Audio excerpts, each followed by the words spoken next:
সুপ্রিয় দর্শক শ্রোতা, ইরান ইসরায়েল মার্কিন যুক্তরাষ্ট্র চলছে হামলা পাল্টা হামলা। ইরানের পক্ষে অবস্থান নিয়েছে রাশিয়া এবং চীন। চীন অত্যাধুনিক অস্ত্র দিয়ে সাহায্য করছে ইরানকে। ইরান ইসরায়েলে ঝাঁকে ঝাঁকে ক্লাস্টার বোমা দিয়ে নিক্ষেপ করে ধ্বংসলীলায় পরিণত করেছে। ইতিমধ্যে মার্কিন যুক্তরাষ্ট্র ইসরায়েলকে হামলা থামাতে অনুরোধ করেছে। ইরান কি শেষ পর্যন্ত ইসরায়েলের সাথে যুদ্ধে পেরে উঠবে? এই সম্পর্কে আপনার মতামত কমেন্টস বক্সে লিখে জানান এবং শুরুতেই থাকবে সংবাদ শিরোনাম পরে বিস্তারিত। রাতে হামলা করতে পারে ইরান, ইসরায়েল জুড়ে সতর্কতা জারি। আরো বিস্তারিত জানিয়ে দিব। ইরানের সঙ্গে মার্কিন যুদ্ধ ব্যয়বহুল ভুল। এদিকে ইউক্রেনের রাশিয়ার ভয়াবহ বিমান হামলা নিহত 9। ওমান উপকূলে মার্কিন হামলায় 3 ভারতীয় নাবিক নিহত। আরো থাকছে লেবাননে 30 ইসরায়েলি সেনা নিহত, আহত 1300-এর বেশি। ইসরায়েলি নেতানিয়াহুর বিরুদ্ধে সমালোচনা বৃদ্ধি, ফাঁকা বলিতে উস্তাদ। ইরান যুক্তরাষ্ট্রের চুক্তি নেতানিয়াহুকে যেভাবে বিপদে ফেলল। এবং সর্বশেষে জানিয়ে দিব, যুক্তরাষ্ট্রের সঙ্গে চুক্তি সত্ত্বেও সামরিক প্রস্তুতি জোরদার করছে ইরান। এতক্ষণ শুনছিলেন সংবাদ শিরোনাম, এখন বিস্তারিত। তবে তার আগে অনুরোধ থাকবে এই ভিডিওতে একটি লাইক দিন এবং কমেন্টস করে জানিয়ে দিন আপনি কোন জেলা থেকে বা কোথা থেকে আমাদের সাথে যুক্ত রয়েছেন। এবং সংবাদের সর্বশেষ গুরুত্বপূর্ণ আপডেট পেতে চ্যানেলটি সাবস্ক্রাইব করে আমাদের সঙ্গেই থাকুন। ধন্যবাদ। রাতে হামলা করতে পারে ইরান, ইসরায়েল জুড়ে সতর্কতা জারি। লেবাননের রাজধানী বৈরুতে ফের হিজবুল্লাহ ঘাঁটিতে ইসরায়েলি হামলার পর মধ্যপ্রাচ্যে উত্তেজনা আরো তীব্র হয়েছে। এর জেরে আগামী কয়েক ঘন্টার মধ্যে ইসরায়েলের উপর ইরান ক্ষেপণাস্ত্র হামলা চালাতে পারে এমন আশঙ্কায় দেশ জুড়ে সতর্কতা জারি করা হয়েছে। সন্ধ্যায় ইসরায়েলি দৈনিক টাইমস অফ ইসরায়েলের প্রতিবেদনে বলা হয়, ইসরায়েলি প্রতিরক্ষা বাহিনী ধারণা করছে ইরান সরাসরি ক্ষেপণাস্ত্র হামলার প্রস্তুতি নিচ্ছে। সম্ভাব্য হামলার প্রেক্ষিতে আইডিএফ প্রধান লেফটেন্যান্ট জেনারেল ইয়াল জামির শীর্ষ কমান্ডারদের সঙ্গে জরুরি পরিস্থিতি মূল্যায়ন করেছেন। আইডিএফ জানিয়েছে তারা প্রতিরোধমূলক ওই পাল্টা আক্রমণের উভয় ধরনের পরিস্থিতির জন্য সর্বদা প্রস্তুত রয়েছে। সেনাবাহিনীর বিবৃতিতে বলা হয়, ইসরায়েলি ভূখণ্ড লক্ষ্য করে যে কোনো ধরনের হামলা তারা সহ্য করবে না। পরিস্থিতি বিবেচনায় হোম ফ্রন্ট কমান্ড দেশ জুড়ে জনসমাগম সীমিত করার নির্দেশ দিয়েছে। নতুন নির্দেশনা অনুযায়ী বড় ধরনের জমায়েত 5,000-এর বেশি মানুষ অংশ নিতে পারবে না। সীমান্তবর্তী অঞ্চলে বিধিনিষেধ আরো কঠোর করা হয়েছে। বাইরে সর্বোচ্চ 100 জন এবং ঘরোয়া স্থানে 400 জনের বেশি জমায়েত নিষিদ্ধ করা হয়েছে। তবে এখন পর্যন্ত স্কুল চালু রাখার সিদ্ধান্ত বহাল রয়েছে। ইরানের সঙ্গে মার্কিন যুদ্ধ ব্যয়বহুল ভুল। তেহরান এবং ওয়াশিংটনের মধ্যকার সাম্প্রতিক সমঝোতা স্মারককে স্বাগত জানানোর পাশাপাশি এর আগের যুদ্ধ পরিস্থিতিকে একটি বড় ধরনের ব্যয়বহুল ভুল হিসেবে কঠোর সমালোচনা করেছেন যুক্তরাষ্ট্রের সাবেক প্রেসিডেন্ট বারাক ওবামার প্রশাসনের শীর্ষ কর্মকর্তারা। ইরানের সঙ্গে পূর্ববর্তী শান্তি আলোচনার অন্যতম প্রধান মধ্যস্থতাকারী রবার্ট ম্যালি এই চুক্তিতে একটি গুরুত্বপূর্ণ এবং প্রশংসনীয় অর্জন হিসেবে বর্ণনা করেছেন, কারণ এর মাধ্যমে হরমুজ প্রণালীটি আবার খুলে দেওয়া হচ্ছে। রবার্ট ম্যালি অবশ্যই সমঝোতাকে একটি সঙ্গে আর আগের যুদ্ধ পরিস্থিতির বিরুদ্ধে একটি স্পষ্ট এবং অকাট্য অভিযোগ হিসেবে দাঁড় করিয়েছেন এবং ওই সংঘাতে একটি বেপরোয়া ব্যয়বহুল বিপর্যয় হিসেবে অভিহিত করেছেন। তিনি উল্লেখ করেছেন যে ইরানের পরমাণু কর্মসূচির ভবিষ্যৎ, তাদের সমৃদ্ধি, ইউরেনিয়ামের মজুদ এবং অর্থনৈতিক নিষেধাজ্ঞা প্রত্যাহার বৃদ্ধির মতো প্রধান বড় ইস্যুগুলো এখনো পুরোপুরি অমীমাংসিত রয়ে গেছে এবং এগুলো সমাধান করা যুদ্ধের আগে চেয়ে এখনো আরো অনেক বেশি কঠিন হতে পারে। বারাক ওবামার মেয়াদের আরেক শীর্ষ কর্মকর্তা বেন রোডস ওই সমালোচনার প্রতি পূর্ণ সমর্থন জানিয়ে লিখেছেন যে এই চুক্তির মাধ্যমে মূলত সমুদ্রের এমন একটি নৌপথ পুনরায় খুলে দেওয়া হচ্ছে যা যুদ্ধের আগে এমনকি উন্মুক্ত ছিল। তিনি আরো বলেন যে এর মাধ্যমে পরমাণু কর্মসূচি নিয়ে এমন একটি আলোচনা শুরু হতে যাচ্ছে যা ওই সংঘাত শুরু হওয়ার আগে মার্কিন প্রেসিডেন্ট ডোনাল্ড ট্রাম্পের চাওয়া লক্ষ্যগুলো চেয়ে অনেক বেশি সংকীর্ণ। ইউক্রেনের রাশিয়ার ভয়াবহ বিমান হামলা নিহত 9। ইউক্রেনের রাজধানী কিয়েভে গত 14 দিনের মতো সবচেয়ে তীব্র রুশ বিমান হামলা অন্তত 9 জন নাগরিক নিহত হয়েছেন। ওই আকস্মিক হামলায় দেশটির আধ্যাত্মিক এবং সাংস্কৃতিক ঐতিহ্যের অন্যতম গুরুত্বপূর্ণ প্রতীক কিয়েভ প্রেসকর লাব্রা আংশয় আঙুল লেগে যায়। ইউক্রেনীয় কর্তৃপক্ষের দেয়া বিবৃতিতে বলা দিয়ে আন্তর্জাতিক সংস্থা রয়টার্স এবং এই ধ্বংসাত্মক বিমান হামলার তথ্য প্রকাশ করেছে। চলমান যুদ্ধের বন্ধের বিষয়ে মার্কিন প্রেসিডেন্ট ডোনাল্ড ট্রাম্প ইউক্রেন এবং রাশিয়ার শীর্ষ নেতাদের সঙ্গে টেলিফোনে বিশেষ আলোচনা করার মাত্র কয়েক ঘন্টার মাধ্যমে মস্কো কিয়েভ এবং এই ধরনের হামলা চালায়। এর আগে রাশিয়ার জ্বালানি এবং সামরিক খাতের প্রধান অবকাঠামো লক্ষ্য করে নতুন করে দূরপাল্লার ক্ষেপণাস্ত্র হামলা চালানোর দাবি করে ইউক্রেনের বাহিনী। ইউক্রেনের সেনারা রাশিয়ার ইউরেসিভ অঞ্চলে একটি অত্যন্ত গুরুত্বপূর্ণ জ্বালানি তেল স্থাপনা সফল আঘাত হানে। এক আনুষ্ঠানিক বিবৃতিতে ইউক্রেনের প্রেসিডেন্ট ভলোদিমির জেলেনস্কি জানান যে ওই স্থাপনাটি মস্কোর জ্বালানি মজুদ স্থাপনার জন্য অত্যন্ত জরুরি ছিল। একই সঙ্গে তিনি তুলা অঞ্চলের আজট রাসায়নিক কারখানাগুলিতেও সফল হামলার দাবি করেন, যা রাশিয়ার বিস্ফোরক তৈরির অন্যতম মূল কেন্দ্র।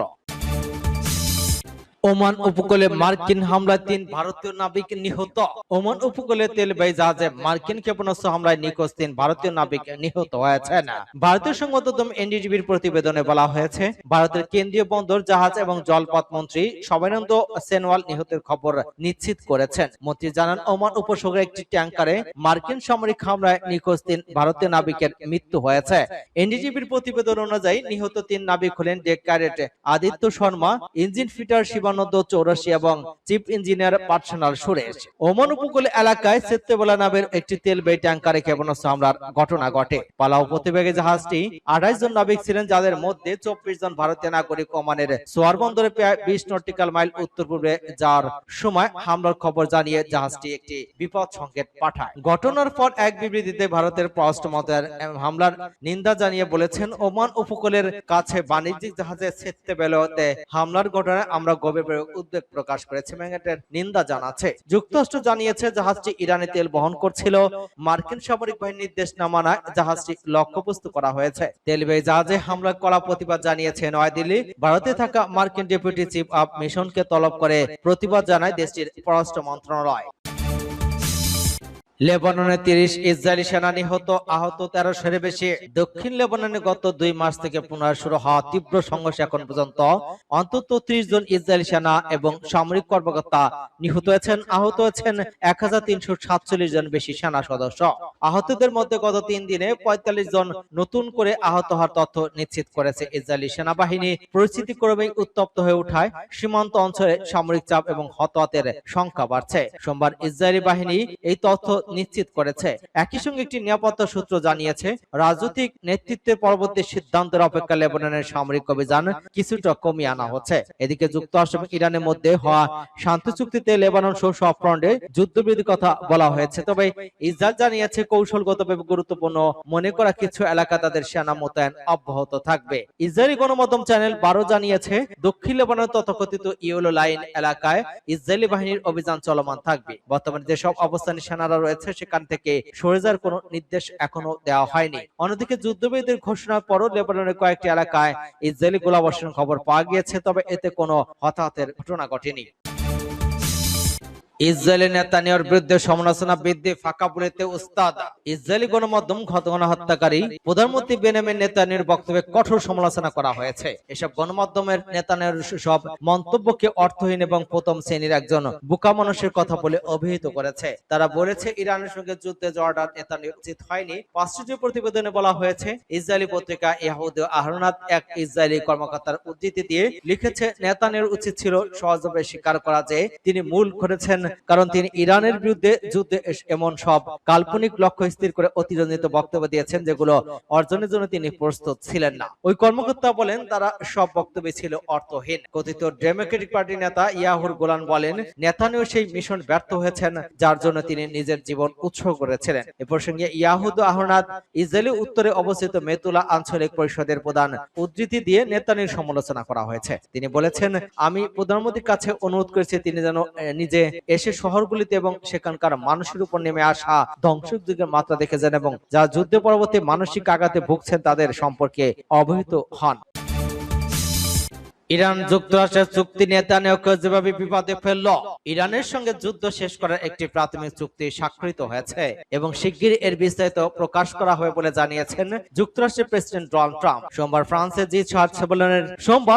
জি7 সম্মেলনের ফাঁকে ফরাসি প্রেসিডেন্ট ইমানুয়েল ম্যাক্রোর সঙ্গে আলোচনার সময় একথা জানান তিনি। চুক্তির কিছু বিষয় সামনে এনেছেন মার্কিন ঊর্ধ্বতন কর্মকর্তারা। তারা জানিয়েছেন, জেনেভায় আনুষ্ঠানিকভাবে চুক্তি স্বাক্ষরের দিন অর্থাৎ শুক্রবার থেকে হুরমুজ প্রণালী পুনরায় খুলে ঝুলিয়ে দেওয়া হবে এবং খবর পেয়েছে বিবিসি। এদিকে ইরানের সঙ্গে যুক্তরাষ্ট্রের চুক্তি এবং যুদ্ধবিরতির ঘোষণা ইসরায়েলের প্রধানমন্ত্রী বেনিয়ামিন নেতানিয়াহুর জন্য একটি রাজনৈতিক দুঃস্বপ্ন হয়ে দাঁড়িয়েছে বলে মনে করা হচ্ছে। এটি তার দীর্ঘ রাজনৈতিক ক্যারিয়ার তিনটি মূল স্তম্ভকে ক্ষতিগ্রস্ত করেছে এবং তাকে এক নতুন নিরাপত্তা সংকটে ফেলেছে। তবে প্রশ্ন উঠেছে, তিনি নিজেকে ওয়াশিংটনের রাজনৈতিক পরামর্শদাতা হিসেবে তুলে ধরেছিলেন এবং মার্কিন রাজনীতিবিদদের উপর যার শত্রু প্রভাব ছিল কিভাবে তাকে পাশ কাটিয়ে ট্রাম্প ইরান চুক্তি করলেন এবং কিভাবে তিনি এসব প্রকাশ্যে অপমানিত হলেন। যিনি ইরানকে মোকাবেলায় বিষয়টি ইসরায়েলের নিরাপত্তা পরিকল্পনার কেন্দ্রে রেখেছিলেন, সেই নেতানিয়াহু কিভাবে এমন পরিস্থিতির মুখোমুখি হলেন যেখানে ইরানই বরং যুদ্ধের আগে চেয়েও শক্তিশালী অবস্থানে রয়েছে। এছাড়া লেবাননের হিজবুল্লাহর বিরুদ্ধে হামলা বন্ধ করার জন্য ওয়াশিংটন এবং তেহরানের দাবি এখন ইসরায়েলের মিস্টার সিকিউরিটি হিসেবে পরিচিত নেতানিয়াহুর রাজনৈতিক ভাবমূর্তিকে সংকটে ফেলে দিয়েছে। বিশেষ করে দেশটির সাধারণ নির্বাচনে মাত্র কয়েক মাস আগে নেতানিয়াহুর সামনে এখন কোনো বিকল্প নেই। যুক্তরাষ্ট্রের সঙ্গে চুক্তি সত্ত্বেও সামরিক প্রস্তুতি জোরদার করছে ইরান। মার্কিন যুক্তরাষ্ট্রের সঙ্গে দ্বিপাক্ষিক সমঝোতা স্মারক বাস্তবায়নের প্রক্রিয়া চলমান থাকা অবস্থায় নিজের সশস্ত্র বাহিনীর যুদ্ধ প্রস্তুতি বজায় রাখার এবং আরো শক্তিশালী করার ঘোষণা দিয়েছে ইরান। তেহরানের সামরিক বাহিনীর একজন মুখপাত্রের দেওয়া বিবৃতিতে বরাত দিয়ে দেশটির ফার্স্ট নিউজ এজেন্সি ওই অবস্থার কথা জানিয়েছে।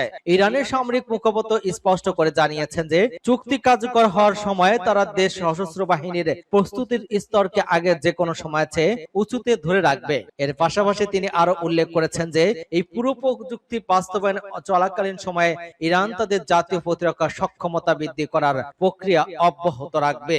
ইরানের ওই সামরিক কর্মকর্তা চুক্তি লঙ্ঘনের বিষয়ে হুঁশিয়ারি দিয়ে বলেছেন যে এই সমঝোতা স্মারকের যে কোনো ধরনের লঙ্ঘন বা বিচ্যুতি ঘটলে তার বিরুদ্ধে অত্যন্ত কঠোর জবাব দেওয়া হবে। শত্রুপক্ষ যদি ওই চুক্তির শর্ত ভঙ্গ করে তবে ইরান খুব দ্রুত এবং জোরালোভাবে ওই অঞ্চলের সামরিক প্রস্তুতি পরিস্থিতি চুক্তির আগের অবস্থা ফিরিয়ে নিয়ে যাবে। মুখপাত্র তার বক্তব্যে আরো যোগ করেন, যদি শত্রুর চুক্তি বা সমঝোতা স্মারক লঙ্ঘন করে তবে আমরা আঞ্চলিক সামরিক পরিস্থিতিকে দ্রুত এবং জোরপূর্বক চুক্তির আগের শর্তগুলোকে ফিরিয়ে দিব।